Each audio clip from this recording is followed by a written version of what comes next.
Boa noite, meu nome é Mariana, eu sou aluna de medicina da UFJF e para encerrar o nosso curso de vigilância e manejo clínico da tuberculose nas unidades prisionais, vamos apresentar agora um caso clínico.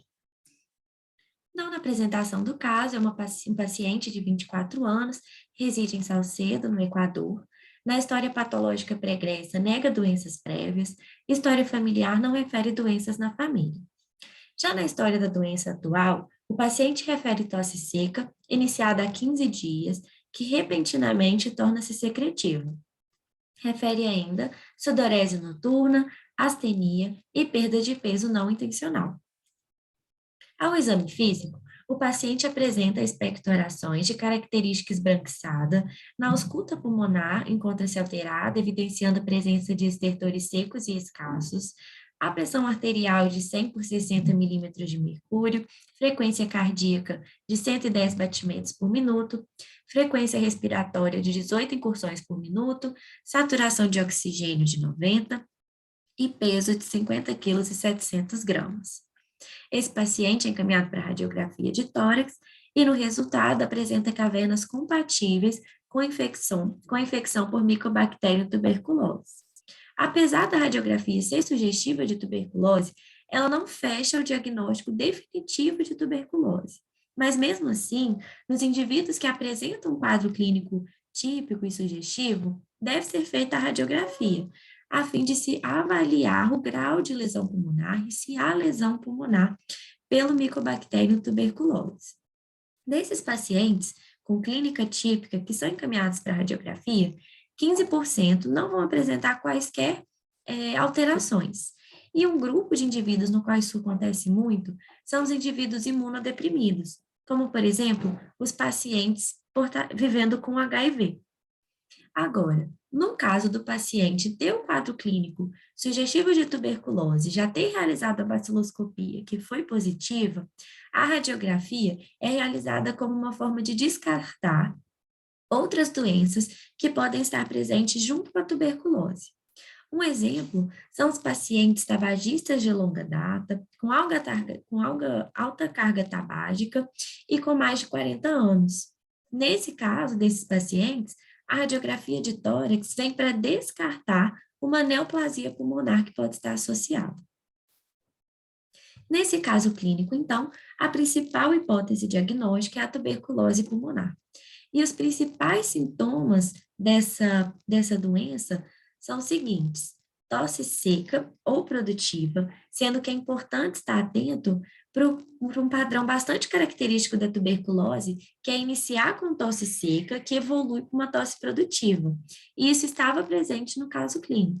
Sudorese noturna, que também estava presente, perda ponderal, o paciente relatou perda de peso não intencional, febre vespertina é a febre mais ao final do dia, e expectoração, que foi identificado no exame físico do paciente. Então, recordando o caso clínico e os sintomas sugestivos de tuberculose, tosse seca, que evolui para tosse secretiva, sudorese noturna e perda de peso são os mais característicos. Quando a gente fala de tuberculose, é importante estar atento para os diagnósticos diferenciais, principalmente em alguns grupos de indivíduos.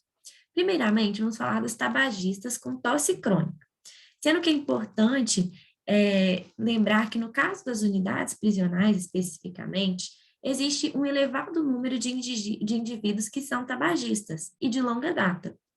E esses indivíduos, eles normalmente já vão possuir uma tosse crônica. Então, como que a gente diferencia essa tosse dos indivíduos tabagistas da tosse da tuberculose? A diferenciação é feita através da anamnese. É necessário investigar se houve uma mudança no padrão da tosse. Se o paciente responder que sim, houve uma mudança no padrão da tosse, é importante estar atento para a presença de outros sinais e sintomas que podem ser sugestivos de tuberculose. E também é importante descartar outras patologias, outras doenças que afetam esses indivíduos. No caso, seria a doença pulmonar obstrutiva crônica, DPOC, e neoplasias pulmonares. Outro grupo que é importante ter bastante atenção são os indivíduos HIV vivendo com HIV. Isso porque esses indivíduos já possuem um sistema imune deficiente, então eles estão mais suscetíveis a doenças pulmonares. Por exemplo, a pneumocistose e outras micoses que podem afetar o pulmão, pneumonia intersticial linfocítica. Mas no caso desses indivíduos HIV positivo, a primeira suspeita clínica diante de sintomas sugestivos deve sempre ser a tuberculose. Continuando o caso clínico, o paciente realizou a baciloscopia, mas o resultado foi negativo. Mas diante da alta suspeita clínica e da suspeita radiológica de tuberculose, foi realizado o teste rápido molecular. Esse teste rápido molecular também é feito a partir do escarro e nele é identificado tanto o Mycobacterium tuberculose como se há resistência à rifampicina. E o resultado sai em até 2 horas, sendo que é o mais indicado para o diagnóstico da tuberculose.